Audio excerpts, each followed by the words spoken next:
This is the true story of a 6-year-old boy who fought in World War II and went on to become one of the youngest heroes of the Soviet Army. At the beginning of our story, we're in Russia, where a happy family is spending a peaceful day by the river. The little boy, Sergei, is sitting high up on a tree branch. His brother Panteo is fishing nearby, and their mother is washing clothes in the river. Everything feels calm until the sudden roar of German fighter planes echoes through the sky. Sergei's mother panics and quickly tells her sons to hide in the bushes because this was the time of World War II. "I'm not afraid." He picks up his slingshot and fires a stone toward the jet. And just then, the plane explodes and crashes. But when Sergei turns around, his mother and brother are gone. He freezes in fear. In the next moment, he wakes up. It was only a dream. Then a knock on the door. He runs to open it, but standing there is their neighbor, trembling with fear. She thanks God that Sergei is still alive, and then with tears in her eyes, she whispers, "Your mother and brother, they're gone." The little boy doesn't understand. He insists on staying home, waiting for his mom to return, but the woman cries, saying, "The Germans have attacked." She tells Sergei to escape through the window, and as he runs, she's hit by a bullet, falling right there. Sergei keeps running through the woods, heartbroken, watching his home burning behind him. He calls out for his mother again and again, but no one answers. That night, he sleeps in the cold forest alone. The next morning, while drinking water by the river, he hears soldiers' voices. He hides behind the bushes. German soldiers are sitting down to eat. Suddenly, a snake slithers near Sergei. He's terrified, but he doesn't make a sound,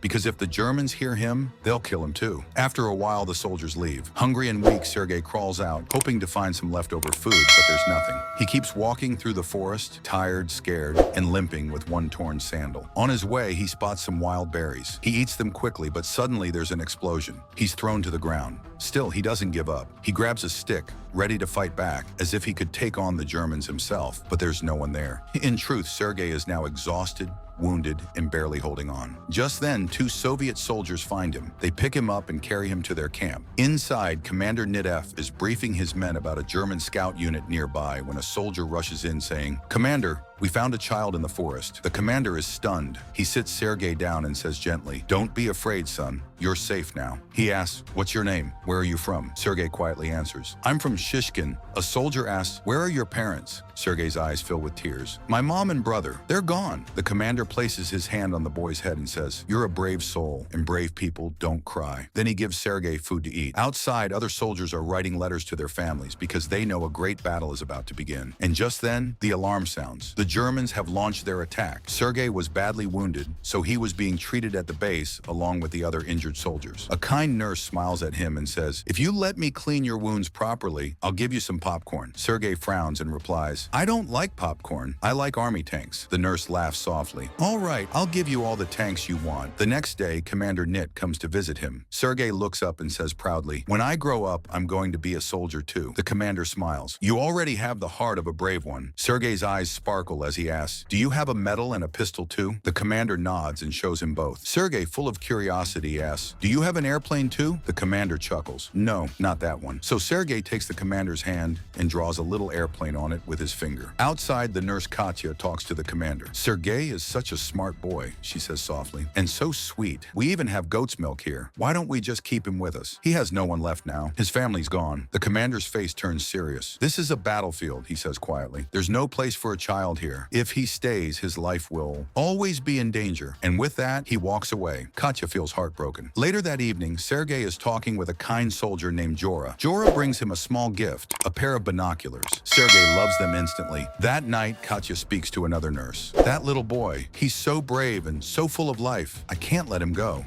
she says sadly. "But the commander wants to send him away. If that happens, I may never see him again." The next morning, a soldier approaches the commander and says, "Sir, we need another machine gun for the fight ahead. And also, everyone in the regiment has grown fond of Sergei. Please, sir, don't send him away." But the commander shakes his head. "It's too dangerous here. I've already signed the papers. He'll be sent to an orphanage." The soldier leaves disappointed. Even the commander feels the weight of his own decision. Deep down, he doesn't want the boy to go either. The following day, a car arrives to take Sergei away. When the boy sees the commander, he stands straight and salutes, just like a real soldier. The commander brings him a wooden toy gun. Sergei hugs him tightly, tears in his eyes. "I don't want to go," he cries. "They'll kill me out there. Please let me stay with you." The commander's eyes soften. He kneels down and asks gently, "Sergei, would you like to be my son?" Sergei nods, smiling through his tears. The commander rips the orphanage papers to pieces. That night, all the soldiers gather around, sewing together a little army uniform for Sergei. Each one gives advice on how to make it fit perfectly. Later, Later, the commander wakes Sergei from his sleep.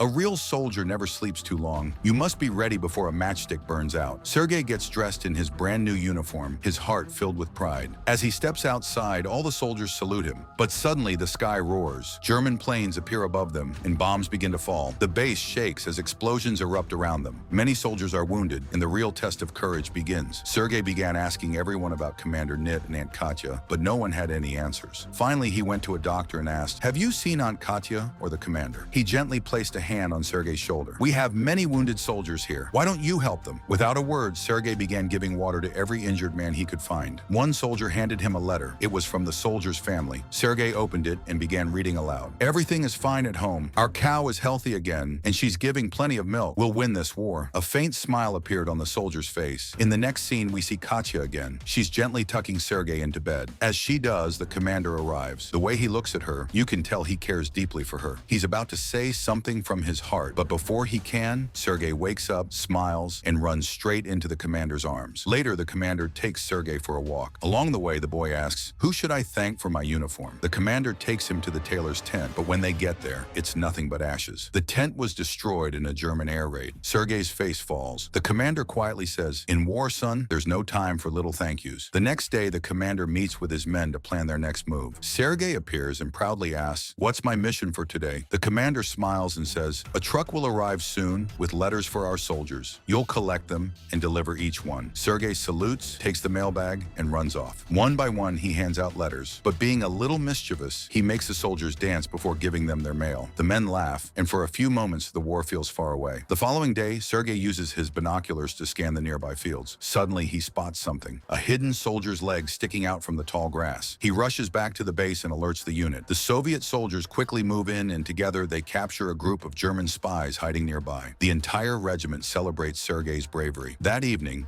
the commander comes to him and says, "The government has approved it. From today, you are my son." Sergei's eyes fill with joy. The commander takes him to share the news with Katya. By the riverbank, Katya sits quietly. Just then, a soldier approaches her with a bouquet of flowers. After the war, he says softly, "I'll bring you even more beautiful ones, because I love you." Katya blushes and they talk for a while. The commander sees it all from a distance, his heart heavy, his eyes quiet with pain, because he too loves Katya. Sergei runs up to her smiling. "I didn't come alone. The commander's here too." But the commander only stands there for a moment, then silently walks away. Days later, the war returns in full force. Sergei carries ammunition boxes to the front lines, helping the soldiers reload their rifles. He delivers one last box and heads back toward the camp. Meanwhile, the commander scans the battlefield through his binoculars. A soldier rushes in, shouting, "Sir, someone's cut the communication wire. We've lost contact with the control room." The commander immediately orders, "Go fix it right now." The soldier runs off, but Sergei quietly follows him. Suddenly, German fire rains down. The soldier is hit and falls to the ground. Sergei rushes to him, panicked. "Where do I connect these wires?" he cries. With fading strength, the soldier whispers, "Just connect them together, and the signal will return." Without hesitation, Sergei kneels in the open field. Bullets flying past and joins the wires together. Sparks fly, and the connection is restored. The Soviet line comes alive again, all because of one brave little boy. That night, Sergei sat beside a soldier by the fire and asked curiously, "How do people get married?" The soldier smiled warmly. "Well, first two people fall in love, and then they get married." Sergei's eyes lit up, an idea forming in his young mind. The next day, he ran to Katya and said, "Commander isn't feeling well. He hasn't eaten or drunk anything all day." Worried, Katya immediately grabbed her things and followed Sergei to the commander's tent. The moment they arrived, Sergei quietly slipped away, leaving them alone. Katya looked at the commander and asked gently, "Why aren't you eating? Are you sick?" The commander gave a faint smile. "Who told you that?"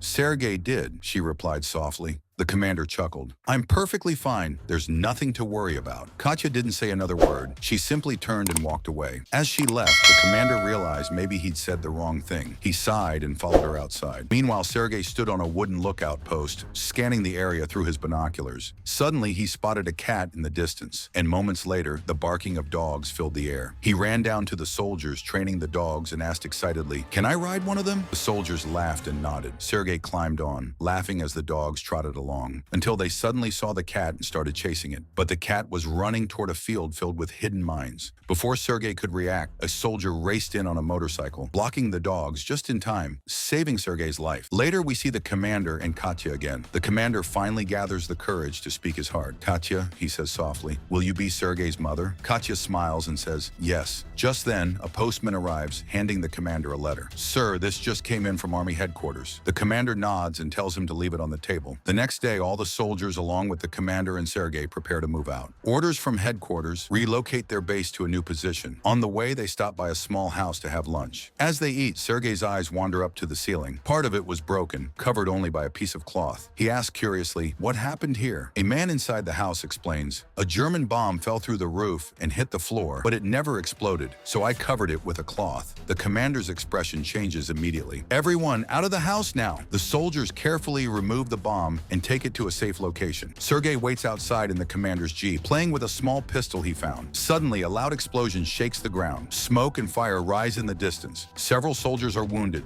including the commander himself. Even then, he calls out to his men, "Keep moving forward." Later, we see the commander speaking with a general. "I've gathered all my soldiers." Just then, Sergei walks in, salutes smartly and asks, "Commander, what's my mission today?" The commander smiles. "Today, you'll inspect the soldiers' uniforms." Sergei salutes again and takes his mission seriously. He gathers all the soldiers together and announces, "Anyone with torn boots, step forward." He carefully inspects everyone one by one, while another soldier writes down the names of those who need replacements. Once the task is done, Sergei proudly walks to the general. "Sir, I've listed the names of all the soldiers with torn boots." The general smiles. "Well done, young soldier." The next day, Sergei was called before the general. In front of the entire regiment, the general pinned a medal to his chest, honoring the young boy's incredible bravery in battle. At the same ceremony, the commander's battalion was awarded the Guard Unit flag, a symbol of courage and sacrifice. But that night, during another battle, tragedy struck. An explosion went off near the commander, and he was badly injured. Sergei rushed to his side, tears filling his eyes. Katya tried to comfort him, whispering, "Your dad is alive, Sergei. He's going to be fine." Sergei sat beside the commander, holding his hand tightly. The commander opened his eyes, his voice weak but steady. "Don't cry, son, because a soldier never cries." The next morning, Sergei marched alongside his battalion once again. The war was finally over. Germany had surrendered. Sergei's story isn't just about war. It's about courage, hope,